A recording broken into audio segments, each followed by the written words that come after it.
आज पुन्हा एकदा माझ्याकडे एक जुनी साडी आलेली आहे। ही ऑर्डरसुद्धा आमच्या गावातूनच आलेली आहे। तर या साडीपासून मला बनवून द्यायचा आहे सुंदर असा काष्टा। तर मी या साडीपासून ब्राह्मी काष्टा बनवून देणार होते। प्रियांशीलासुद्धा ब्राह्मी काष्टा शिवला होता। तर सेम तोच व्हिडिओ पाहून ही ऑर्डर आली होती। तर या लहान मुलीलासुद्धा काष्टा साडी घालायची खूप प्रचंड इच्छा झाली होती। त्यामुळे तिची आजी तिला माझ्याकडे घेऊन आली आणि बोलली की हिला छान असा काष्टा तयार करून दे। तर त्याचंच काम मी सुरू केलं होतं। पण काष्टा साडी शिवणं प्रचंड सोपं आहे, कारण ब्लाऊज शिवण्यापेक्षा ते काम फास्टसुद्धा होतं आणि दिसायला पण एकदम केल्यासारखं सुद्धा दिसतं की एवढं काम झालं आहे, पण करायला खूप कमी वेळ लागतो।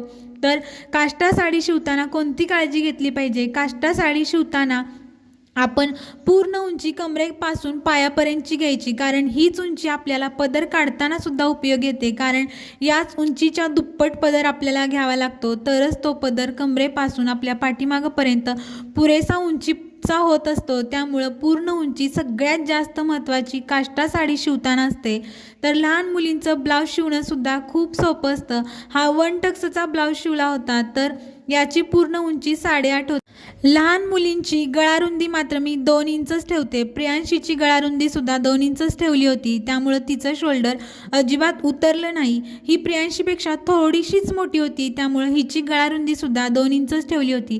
गळ्याची उंची मात्र 3.5 ते 4 इंच ठेवली होती, कारण अर्धा इंच शोल्डरमध्ये शिलाईसाठी जातं। त्यामुळे 3.5 इंचाचा गळा तयार झाला की तो दिसायला सुद्धा व्यवस्थित दिसतो, एकदम वरती नाही, एकदम खालती नाही। आणि लहान मुलींना तर जास्त डीप गळे आवडतात की नाही हे मला सुद्धा माहीत नाही। त्यांना काय, आपण जे करून देईल ते आवडीनं घालत असतात, पण त्यांच्या घरच्यांची डिमांड काहीतरी वेगळीच असू शकते। त्यामुळं गळा घेताना मात्र त्यांना विचारूनच घ्या आणि तुमचं काम व्यवस्थित करून द्या। आता इथं गोट मात्र मी वेगळ्या कलरचा लावला होता की ज्यामुळे ब्लाऊज अजूनच उठून दिसेल।